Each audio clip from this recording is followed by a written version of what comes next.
Opa, beleza? A gente vai falar de direito contratual novamente, abordando aí extinção de contratos, né? E eu acho que eu até já mencionei que nós íamos ter uma aula dessa. A extinção de contratos, né, da execução de contratos, é quando o negócio jurídico para de ter efeito. Os efeitos do negócio jurídico são de adquirir, modificar, transferir e extinguir. E esses efeitos eles são alocados aí também para o direito contratual. A extinção, a execução do contrato pode se dar da maneira normal ou da forma anormal. Quando a gente fala em forma normal, é quando o contrato foi cumprido devidamente, quando a prestação que incumbia as partes foi de fato cumprida. Ou seja, aquele que era obrigado a entregar a coisa, deu a coisa, aquele que era obrigado a pagar, pagou, num exemplo. Não tivemos problemas, né, na execução. Essa execução ela pode ser instantânea, diferida ou continuada. Quando a gente fala em execução instantânea, nós temos a celebração do contrato no momento e a extinção no mesmo momento ou logo após. Como, por exemplo, o contrato de transporte, que você entra no ônibus, dá o dinheiro, ele já te dá a passagem e acabou, celebrou o contrato, findou ali. Entretanto, nós temos contratos de execução diferida, também chamada de execução postergada, em que a celebração é no momento e a execução é no momento posterior, né? Então, por exemplo, um contrato de compra e venda em que você pega o objeto só depois de alguns dias, né? Isso é uma execução diferida, porque o contrato ele fica válido nesse período sem ensejar a sua extinção. E por último, nós temos aí o contrato de execução continuada, também chamado aí de prestação periódica, né? Ou seja, há um trato sucessivo, como por exemplo, um contrato de locação. A execução é continuada porque existe a celebração do contrato e aí a obrigação entre as partes ela vai sendo prestada ou ela vai sendo atribuída sucessivamente, periodicamente. Por exemplo, no final de cada mês, o locador te deixa a casa e o locatário te fornece o dinheiro. Isso todo mês, né? Quando a gente fala de forma anormal de extinção de contrato, a gente está falando que não houve cumprimento devido. Ou seja, o cumprimento ele foi dado ou a extinção foi dada de maneira adversa ou contrária à que foi acordada. E aí nós temos duas grandes hipóteses. A primeira, de forma anormal, né? Forma anormal de extinção de contratos por causas anteriores e contemporâneas, uma, ou forma anormal de extinção de contrato por causas supervenientes. Então temos essas duas grandes áreas. Vamos falar da primeira. Forma anormal de extinção de contrato por causas anteriores e contemporâneas. Como está explícito no título, nós temos as anteriores e as contemporâneas. Quando a gente fala em causas anteriores, a gente está falando de nulidades absolutas ou relativas, né?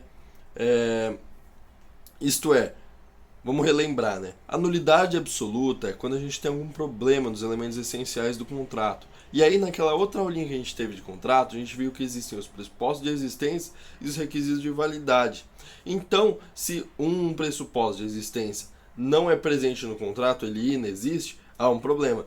Se algum requisito de validade também tem algum problema, nós temos uma causa anterior de extinção de contrato. Como, por exemplo, a gente falou que o sujeito ele tem que ser capaz. Então, nesse caso, se o sujeito for incapaz, nós temos uma nulidade absoluta. Nós falamos que o objeto tem que ser lícito, possível, determinado ou determinável. Então, se o objeto for ilícito, temos uma causa anterior.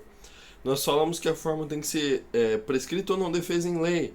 Então, nós temos que ter esse elemento, senão existe causa anterior. E aí, passando pela nulidade absoluta, vamos falar de nulidade relativa. Só relembrando, as nulidades relativas elas são os vícios de consentimento. E quais são os grandes vícios de consentimento aplicáveis às causas de extinção de contrato? Nós temos aí o erro, o dolo e a coação. Então, vícios de consentimento são defeitos que a pessoa não sabe que existe no negócio jurídico. E aí o erro é a falsa percepção da realidade, o dolo é a indução ao erro e a coação é a ameaça ao patrimônio ou à integridade para celebrar o contrato. Terminando aí causas anteriores, vamos passar para as causas contemporâneas de extinção de contrato. E são duas hipóteses também. Primeira delas, cláusula resolutiva, e segunda delas, direito a arrependimento. A cláusula resolutiva a gente já estudou na parte geral de direito civil. A cláusula é uma cláusula acidental do negócio jurídico, né? Ou seja, a cláusula resolutiva é um elemento acidental do negócio jurídico. E aí a gente está falando de condição resolutiva quando pende essa condição sobre o contrato. A subordinação do negócio jurídico ela fica condicionada a evento futuro e incerto. E caso esse evento futuro e incerto ocorra, cessam os efeitos do contrato e a extinção. Por exemplo, um carro é dado para alguém usar, porém essa pessoa precisa passar em um concurso. Se ela não passar no concurso, o carro é tirado da pessoa. Então nós temos o negócio jurídico eficaz, porém a eficácia está subordinada a evento futuro e incerto. Então ele já é eficaz. Mas caso ocorra o não cumprimento do estabelecido no evento futuro e incerto, o negócio jurídico some, ele perde a eficácia, certo? Essa é uma possibilidade aí de forma anormal de extinção de contrato por causas contemporâneas. E aí a gente vai passar para outra agora. O direito de arrependimento. Esse direito a arrependimento ele deve ser previsto em contrato e geralmente ele ocorre no contrato entre ausentes, porque nós não temos como fazer uma verificação perfeita do negócio jurídico. Por exemplo, quando a gente fala em Código de Defesa do Consumidor, ele dá o direito de arrependimento para a parte de 7 dias. Mas em contrato, claro que a gente pode fazer os ajustes devidos. Maravilha. Terminamos formas anteriores e contemporâneas de extinção de contrato. Agora vamos passar para as causas supervenientes de extinção de contrato. Ou seja, aquelas que se dão após a celebração do contrato. E são 4. Vamos lá. A primeira delas é a morte. A gente fala em extinção de contrato por morte quando a gente está falando em contratos personalíssimos. Quando a gente fala que só aquela pessoa podia executar aquele serviço. Então, por exemplo, se eu contrato um prestador de serviço para minha casa e o prestador que eu chamei morre, não vai ser problema para mim chamar outro. Eu não queria, precisava ser o Kleber que ia arrumar a minha privada. Não.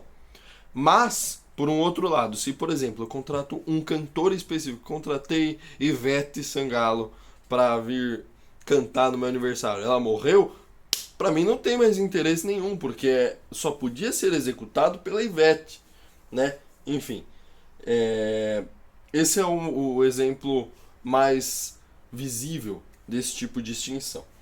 Aí a gente fala também em resolução. Não confundam com cláusula resolutiva com a resolução, porque a resolução é quando há onerosidade excessiva e não há revisão plausível, né? Ou quando há a inadimplência voluntária ou involuntária. Ou seja, vamos lá, né? Resolução. A gente até viu aí em direito de obrigações que o Código Civil usa um termo para esse caso. Ele fala, se houver onerosidade excessiva, o contrato se resolve. Enfim, quando a gente fala em resolver o contrato, é quando surge uma onerosidade excessiva, a qual uma das partes não consegue arcar, então a gente resolve o contrato, extingue o contrato, né? Ou aí, quando existe uma inadimplência voluntária ou involuntária,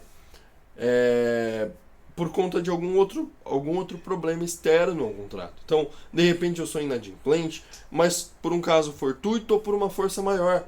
Nesse caso aí, a gente também pode extinguir o contrato. É uma causa de extinção de contrato. A terceira delas, resilição, também chamada de distrato com I, né? A resilição é a desistência de uma das partes do negócio jurídico, do contrato. Ela pode ser unilateral, mas pode ser bilateral também. O maior exemplo aí de resilição é o contrato de trabalho. Então nós temos o contrato e de repente se para o empregador não é mais interessante ter o empregado, ele faz a gente até tem essa confusão, né? Ele faz a rescisão do contrato, mas na verdade ele faz a resilição do contrato e desiste daquele contrato que existia. Apesar de sim, nós temos aí no direito do trabalho o termo de rescisão do contrato de trabalho, mas não é rescisão, ele é resilição. A gente usa esse termo aí por força de hábito, por algum outro fato histórico, porque na verdade o correto é resilição, sim. E aí, falando por último aí, para finalizar nossa aula da rescisão, né? Eu não abordei esses outros vícios que estão aqui, porque justamente são áreas diferentes. Então a gente tem vícios de consentimento como causas de extinção de contrato nas causas anteriores, e aqui nós temos vícios, porém em causas supervenientes, né? E aí vamos ver, a rescisão do contrato quando existem vícios de lesão ou quando há o estado de perigo. Isto é, existe um desequilíbrio completamente desproporcional entre as partes. E isso que configura a lesão. A pessoa, diferentemente lá dos vícios de consentimento, é que a pessoa sabe do defeito do negócio jurídico, mas mesmo assim ela faz, porque ou ela está sendo lesionada ou ela precisa muito disso. Como por exemplo, quando uma pessoa vai estar lá no mar se afogando, ela fala, me salva que eu te dou tudo.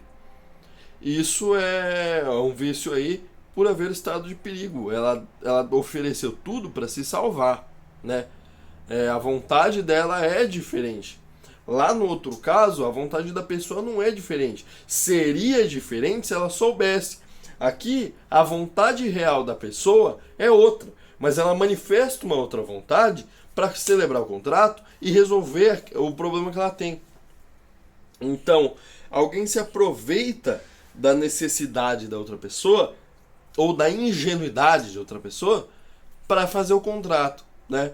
Então é bem evidente a diferença. A gente não pode alegar que não tem diferença. É bem fácil de entender. Bem, essa foi a aula de execução de contratos. A próxima que nós vamos fazer é sobre o contrato de compra e venda. Vamos falar de contratos em espécie e contrato de compra e venda.